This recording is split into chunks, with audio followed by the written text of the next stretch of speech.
Continuing with our discussion on vector algebra, let's take a look at vector multiplication. In this particular video, we take a look at scalar quantity multiplied with a vector quantity. There are three ways in which we can multiply vectors. We can multiply a vector quantity by a scalar quantity, and the answer will be a vector quantity.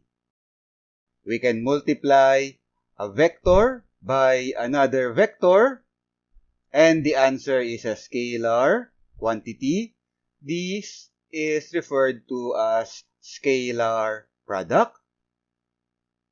In another process, we can multiply vector by another vector, and the answer is a vector quantity. We refer to this as vector product. First, we cover scalar and vector. Vector multiplied by a scalar quantity. When multiplying a vector by a scalar, simply multiply the vector magnitude by the scalar magnitude. The direction of the final vector answer will be the direction of the original vector quantity, unless the scalar quantity is negative. Any negative sign will reverse the vector direction, as you will see in the examples part in the following slide. Unless the scalar quantity is equal to 0, the result of vector multiplied by a scalar quantity is always a vector quantity. To illustrate what we just talked about, consider the following quantities. You have scalar A, 5 meters, scalar B, negative 0.25 per second. You have vector A, 8 meters towards positive x direction. And then you have vector B expressed in unit vector notation. Vector B is equal to 3 meters I hat minus 2 meters j hat plus 3 meters k hat. First, let's multiply scalar A with vector A. A times vector A.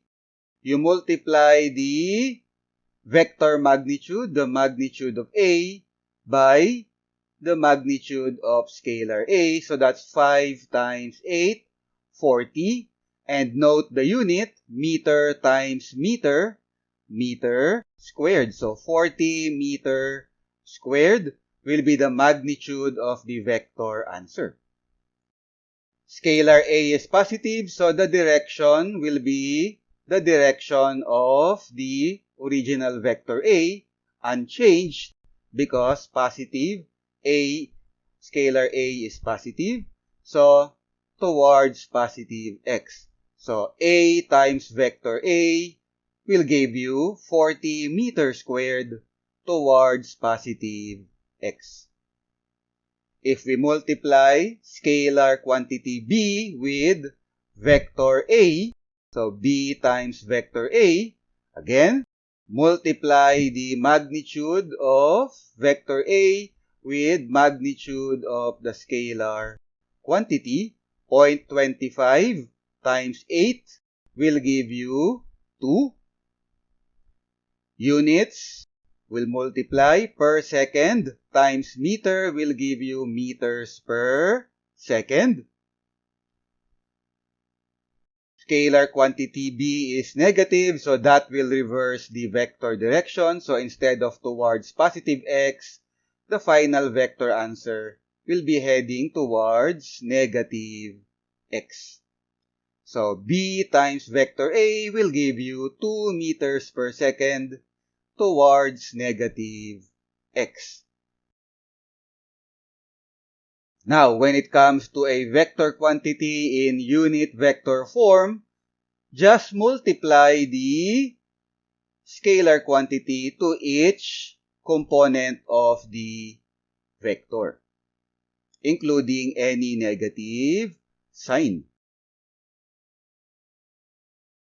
So if we say, or if we look at scalar A times vector B, so A times vector B, multiply 5 meters, A is equal to 5 meters, multiply 5 meters to each component of vector B. 5 meters times 3 meters I hat will give you 15 meters squared. Meter times meter, again, the units will also multiply. So 15 meters squared I hat. Negative 5 meters, sorry about that, 5 meters multiplied with negative 2 meters j hat will give you negative 10 meters squared j hat. And 5 meters times 3 meters k hat will give you 15 meters squared k hat. So, A times vector B will give you 15 meters squared I hat minus 10 meters squared j hat plus 15 meters squared k hat.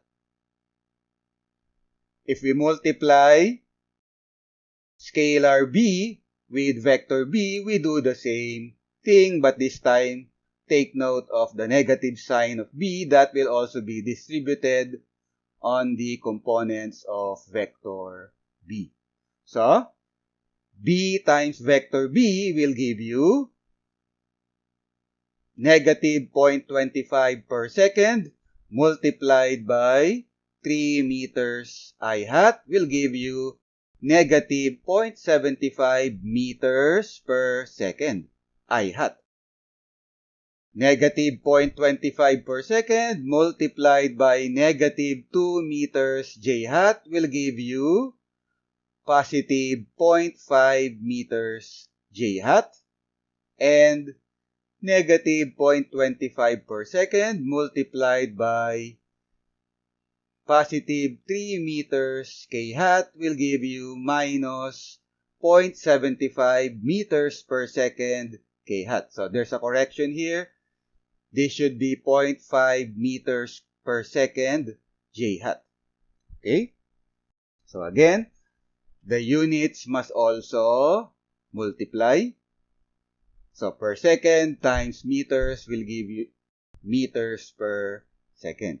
So vector, the final vector answer, B times vector B will give you negative 0.75 meters per second I hat plus 0.5 meters per second j hat minus 0.75 meters per second k hat.